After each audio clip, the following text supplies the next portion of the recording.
మామూలుగా రాజకీయాల్లో నోరు పట్టనంత హామీలు ఇవ్వడము, జనం ఏం అడిగినా గానీ చేసేస్తాము అయిపోతుంది అని చెప్పడానికి ప్రయత్నించటము, ఏదో రకంగా మెప్పించటానికి నానా పాటలు పడడం చూస్తూ ఉంటాం. కానీ వీటికి భిన్నంగా ఉన్నది ఉన్నట్టు చెప్పడము, కాదు లేదు కుదరదు అవ్వదు అనే మాటలు వాడడానికి కూడా ఒక నాయకుడు సిద్ధపడతాడు అని మీకు తెలుసా?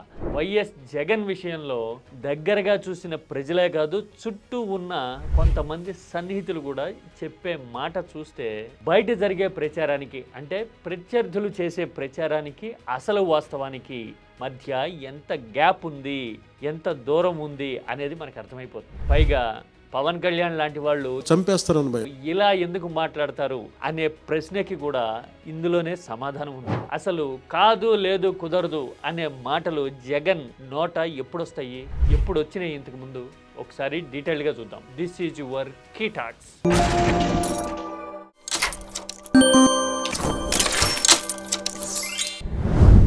హామీల విషయంలో కానీ, పనితీరు విషయంలో కానీ, చెప్పిన మాటని చేసి చూపించే పంధాలో కానీ జగన్ ప్రత్యేకమైన ముద్ర వేయడాన్ని ఏపీ రాజకీయాలు చూస్తూ ఉన్నాయి. కానీ కొన్ని విషయాల్లో మాత్రం జగన్ చాలా స్పష్టంగా ఉంటారు.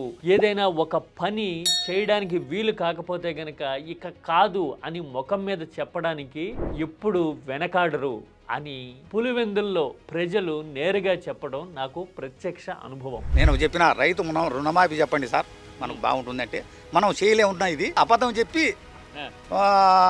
వాడు చేయలే అనిపించుకునే వద్దున్నది మనం చేయలేమన్నాడు. చూశారుగా, రుణమాఫీ లాంటి నోరు పట్టని హామీలు ప్రత్యర్థులు ఇస్తున్నారు కదా అంటే అవన్నీ కావన్నా, జనం చీకొడతారన్నా అట్లాంటివి చెప్పి చేయకపోతే అని జగన్ నేరుగా అన్నారు అని ప్రజలు ఇప్పటికీ గుర్తు చేసుకుంటూ ఉంటారు. ఇది ఒకటే కాదు, రేషన్ కోసం వాహనాలు తీసుకురావాలి అనే నిర్ణయాన్ని ప్రకటించడానికి ముందు సన్నిహితుల దగ్గర చర్చ జరిగిందట. ఇచ్చేదేమో రేషను, ఇప్పుడు వాహనాలు పెడితే ఈ సంపెంగ నూనె అవసరమా అని మన మీద విమర్శలు చేస్తారు అని కొందరు చెప్పినప్పుడు జగన్ చాలా ఫర్మ్గా రియాక్ట్ అయిన తీరుని చాలా మంది గుర్తు చేస్తారు. అన్న, పేదోళ్ళైతే ఆత్మగౌరవం ఉండకూడదా, రేషన్ కోసం వాళ్ళు ఎప్పుడు క్యూ లైన్లోనే నిలబడాలా అని చెప్పడం ఒకటైతే, రెండోది రేషన్ గా ఇస్తున్న బియ్యంలో క్వాలిటీని పెంచితే, సన్న బియ్యం గనక ఇవ్వగలిగితే ఇంటికే రేషన్ బియ్యం వస్తున్నప్పుడు వాళ్ళు తినడానికి సిద్ధపడతారు.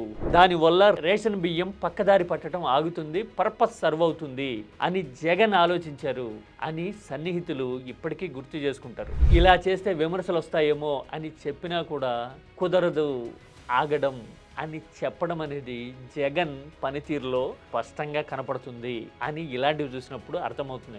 ఇక ఆ తర్వాత గొడవలు కానీ, ఘర్షణలకు కానీ, లేకపోతే రాజకీయ కొట్లాటల విషయంలో కూడా జగన్ ప్రజలతో ఎలా మాట్లాడతారు అనే విషయం మీద కూడా పులివెందుల్లో జనం ప్రత్యక్షంగా కొన్ని ఎగ్జాంపుల్ చెప్పడం నాకు గుర్తు. అన్న, తోటకి డ్రిప్ పెట్టాలి అంటే సాయం చేస్తాడేమో, పై చదువులకు వెళ్తారు అంటే ఆదుకుంటాడేమో, మహిళా సంఘాల అప్పులు తీర్చాలి అంటే చూద్దాము మనమే చేద్దామని చెప్తాడు. కానీ ఎవరైనా రాజకీయ కొట్లాటలకు పోతున్నారు, పలానా వాడు మమ్మల్ని కొట్టినాడు మేము కూడా కొట్టాలి వాళ్ళని అని చెప్తే మాత్రం మీకు వేరే పని లేదా, పనికొచ్చే పనులు చేసుకోండి పొండి అని మందలించడమే మాకు తెలుసు.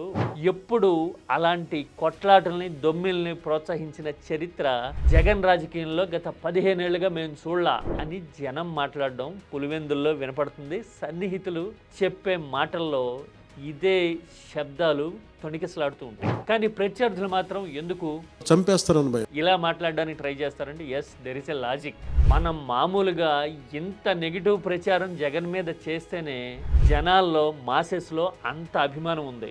అదే జగన్ ఫ్యూచరిస్టిక్ గా ఆలోచిస్తాడు, సెన్సిబుల్, కన్స్ట్రక్టివ్ పర్సన్ అని కూడా జనాలకి రీచ్ అయితే గనక ఇటు మాస్ ప్లస్ అటు సెన్సిబుల్ అనే ఇంపాక్ట్ ని మనం తట్టుకోలేము అనే ఉద్దేశంతోనో ఏమో బహుశా ఇట్లా ఒక నెగిటివ్ వైబ్ ని జగన్ చుట్టూ ఉంచాలి ఎప్పుడు అనే ప్రచారాలు చేస్తుంటారు అనుకుంటా.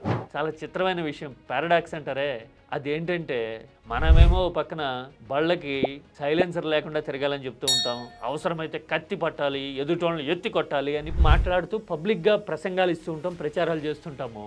ఉల్టా ప్రత్యర్థి అయిన జగన్ మీద మాత్రం అబ్బో మీద పడి కొట్టేస్తున్నాడు అని చెప్తూ ఉంటాం. ఇదేంటి మనమేమో మనోళ్ళకి కొట్టాలని చెప్తున్నాము, అలాంటి వాటికి దూరంగా ఉండాలి అని చెప్పే జగన్నేమో కొట్టేస్తున్నాడు మీద పడి అని మాట్లాడుతుంటాం. ఇలాంటివి చూసినప్పుడే జగన్ విషయంలో ప్రత్యర్థులు ఎంత భయపడుతూ ఉంటారా, ఎంత ఉలిక్కిపడుతూ ఉంటారా, కాన్షియస్గా 24 గంటలు 365 డేస్ ఏదో ఒక నెగిటివ్ ప్రచారం చేసే పనిలోనే ఉంటారా, అంత భయమా అని అనిపిస్తూ ఉంటుంది.